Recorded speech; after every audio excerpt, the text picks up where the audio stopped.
سلام، چطورین بچه‌ها؟ امیدوارم که حالتون خوب باشه. من سعید بوکم. این بعد از اون داستانی که یوتیوبم حالا به دلیل اسمم پاک شد، خندم خنده ناراحتیه واقعا. تقریبا یک ماه من حالا حوصله ندارم مثلا هیچ فعالیت خاصی رو شروع بکنم یا ناراحتم از وضعیتی که هستم. ولی حالا میخوام یه ذره راجع به اون داستان بگم که این اتفاق اصلا دلم نمیخواد واسه هیچ کنوم از کانتنت کریتورهای حداقل ایرانی بیفته، چون یه فشار خیلی زیادی رو باید تحمل بکنیم. اون فشار اومد بهم و کاملا اذیت شدم. این چنل کلا پاک شده. این چنل بوک شورت کلا دیگه پاک شده و دیگه برم نمیگرده دیگه، پس این لوحه دیگه به درد ما نمیخوره. عرضم به حضورتون که یه وضعیت خیلی عجیب واسم پیش اومد. یه سری اتفاقات خوبم کنارش افتاده که باید همش رو بهتون بگم. این ویدیو هم ادیت خاصی نداره. اون کسایی که حالا مخاطب اصلی من باشن بیشتر نگاه میکنن و حواسشون هست به این ویدیو. این چنل رو من تقریبا 3 سال راه اندازی کردم و تقریبا سر این که به درآمدم برسه کلی به مشکل خوردم سرش. تقریبا 6 ماه هی مانتایز نمیشد ولی آخر سر مانتایز شد. اتفاقی که الان افتاده میگه که از طریق اسپم شما ویدیوهاتون ویدیوهای هرزنمایی یا همون اسپمه و دیگه حق فعالیت ندارین. قانونای یوتیوب رو شما زیر پا گذاشتین.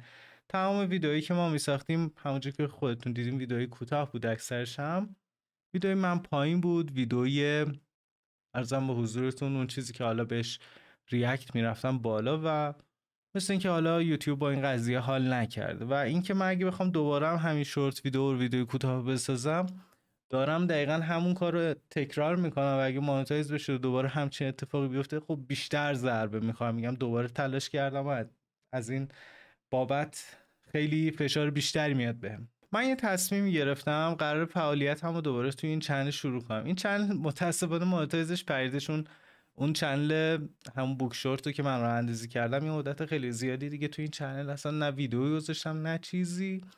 بعد که حالا اومدم الان توی این چنل ویدیو بذارم دیدم که این اصلا مانتایزش به هم خورده، دیگه مانتایز نیست. ما حالا شروع میکنیم فعالیت کردن توی این چنل و دوباره ویدیو گذاشتن و ببینیم دوباره میتونیم به اون حالت قبلی برگردیم یا نه. اتفاقی که خوبی که افتاد، ما قبل از این که حالا من صدرا هایدان یه چنل دوم درست کردیم، یه چنل خیلی صفر که توی اون چنل بتونیم فعالیتایی که مثلا به صورت وایت روم و اینا رو انجام بدیم و خیلی خوب و موفق بود. توی ویدیو اول مانتایز شد. من خدا رو شکر میکنم که اون دست از ویدیوها رو ما توی این چنل نذاشتیم. توی این چنل بوک شورت میذاشیم من همه زحمات جدید ما از بین میرفت و خدا رو شکر میکنم از این قضیه. و حالا صرفا قصد من از گرفتن این ویدیو این بود که من قراره دوباره فعالیتم بکنم. حالا به صورت ولاگ میتونه باشه، میتونه به صورت گیمینگ باشه و شدیداً حمایت شما رو میخوام نسبت به این موضوع. میخوام که هر جوری که میتونین ساپورت کنین دوباره واچ تایممون رو بگیریم و مانیتایز بشه این چنل و حالا بتونین یه جوری از این طریق از من حمایت کنین و مطمئن باشین یه سری مخاطبای خیلی خوب واسه این چنل جذب میشن. و خیلی ناراحتم از اینکه چنلم رفته. درآمد ماه آخرش هم خیلی بالا بود، بالاترین درآمد ماهایی که حالا تا الان داشتم بود. ولی دیگه حالا قسمت این بوده و این اتفاق افتاده دیگه، کاریش هم نمیشه کرد. حالا یه سری بچه‌هایی که حالا توی تیم هستن، از حالا اونایی که پشتیبانی چنل یوتیوب رو میکردن، به هم قول پیگیری رو دادن، گفتن که چند تا چنل دیگه هم اینجوری بوده و برگشته. مطمئن نیستم که برگرده ولی خب اگه برگردم خیلی خوشحال میشم.